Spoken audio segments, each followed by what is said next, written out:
Kuwait ദുരന്തത്തിൽ മരിച്ചവർക്കായി orthodox പള്ളികളിൽ ഞായറാഴ്ച കുർബാനയ്ക്കിടെ പ്രത്യേക പ്രാർത്ഥന നടത്തും. ബെസേലിയോസ് മാർത്തോമ മാത്യൂസ് തൃതീയൻ ബാവായാണ് പള്ളികൾക്ക് ഇത് സംബന്ധിച്ച നിർദ്ദേശം നൽകിയത്. വേർപാടിന്റെ വേദനയിൽ കഴിയുന്നവരുടെ സമാധാനത്തിനായി പ്രാർത്ഥിക്കണമെന്ന് കാതോലിക്ക ബാവ പറഞ്ഞു. ടോബി ജോൺസൺ കോട്ടയത്ത് നിന്ന് കൂടുതൽ വിവരങ്ങളുമായി ചേരുന്നു.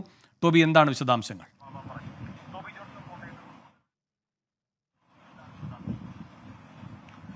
വേണു, ഏവരെയും വലിയ ദുഃഖത്തിലാക്കിയ ഒരു ദിവസങ്ങളാണ് കഴിഞ്ഞ ദിവസങ്ങളിൽ കടന്നുപോയത്.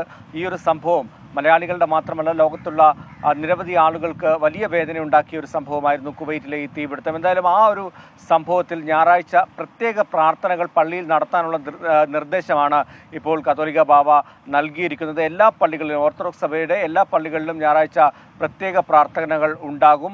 മരിച്ചവരുടെ നിത്യശാന്തിക്കും അതുപോലെ തന്നെ അവരുടെ ബന്ധുക്കൾക്ക് സമാധാനം ലഭിക്കുന്നതിനും വേണ്ടിയാണ് ഈ പ്രാർത്ഥനകൾ നടത്തുന്നത് എന്നാണ് കത്തോലിക്ക ബാവ ഇപ്പോൾ അറിയിച്ചിട്ടുള്ളത്. വേണു, കോട്ടയത്തുനിന്ന് വിവരങ്ങൾ നൽകിയത്.